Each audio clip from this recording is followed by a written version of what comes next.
trouverez dans le Dieu de la Bible la source de l'espoir et de l'espérance dont vous avez besoin. Vous avez besoin d'une puissance supérieure. Si vous aviez pu vous changer vous-même, ça serait, vous le sauriez. Parce que Jésus est ressuscité et que la puissance de la résurrection peut changer une vie, que la puissance de la résurrection, c'est la puissance de Dieu et la puissance du Saint-Esprit qui habite en vous, il y a de l'espoir. Jésus a dit, « Je suis avec vous jusqu'à la fin du monde ». C'est parce que Jésus est avec vous qu'il peut vous protéger et vous garder.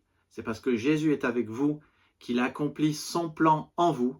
Et c'est parce qu'il est avec vous que vous pouvez être certain qu'une place vous attend au ciel.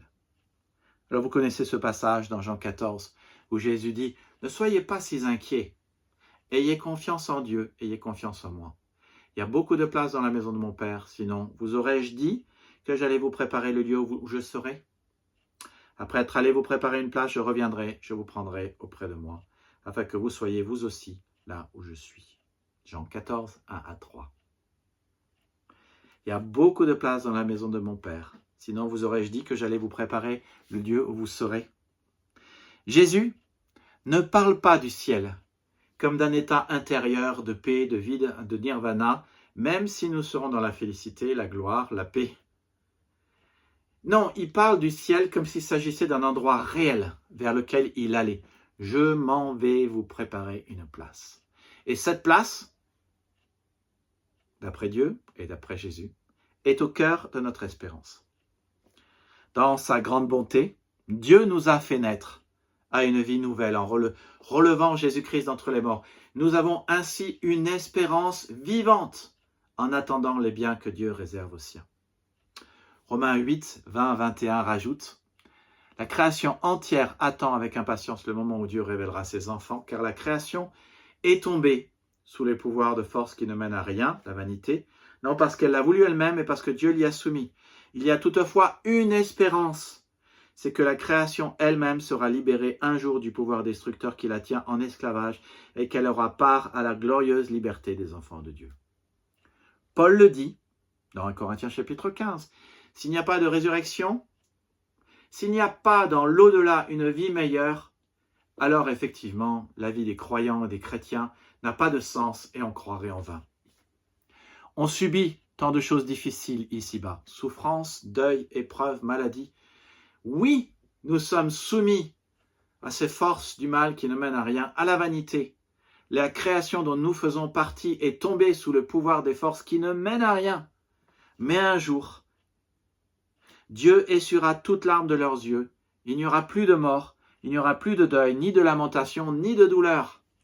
Et ça nous donne non seulement de l'espoir, mais de l'espérance, parce que nous savons que demain, ça sera 10 fois mieux. J'ai dit tout à l'heure, dans mes vidéos précédentes, que je ne croyais pas qu'ici-bas, les choses se finiront bien.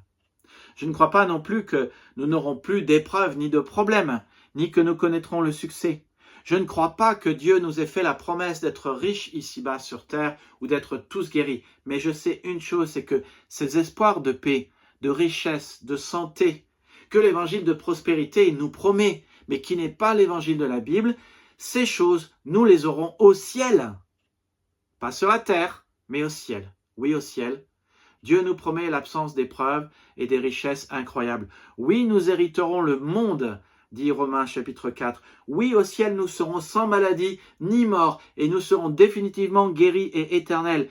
Cet évangile de prospérité qu'on nous fait miroiter et espérer faussement ici-bas sera possédé au ciel. C'est notre espérance. C'est pas notre espoir, c'est notre espérance. Oui, nous allons être tirés d'affaire. Plus de deuil, plus de souffrance, plus de conflits, plus de péché, ni même de pauvreté, plus de situations qui nous font mal à un tel point qu'elles n'ont pas de sens et nous font perdre espoir. Parce que Dieu va nous libérer de la vanité et du péché par la résurrection d'entre les morts et par l'espérance vivante de la vie éternelle que nous irons auprès de Jésus-Christ après la mort. Alors, je veux terminer simplement en vous disant, vous aimeriez en savoir plus, eh bien rendez-vous à la conclusion, comment trouver et synthétiser tout ce qu'on a vu ensemble. Abonnez-vous, rejoignez-nous le dimanche après-midi, unnouvelle-église.fr, nous sommes à Torcy dans le 77, que Dieu vous bénisse et à bientôt.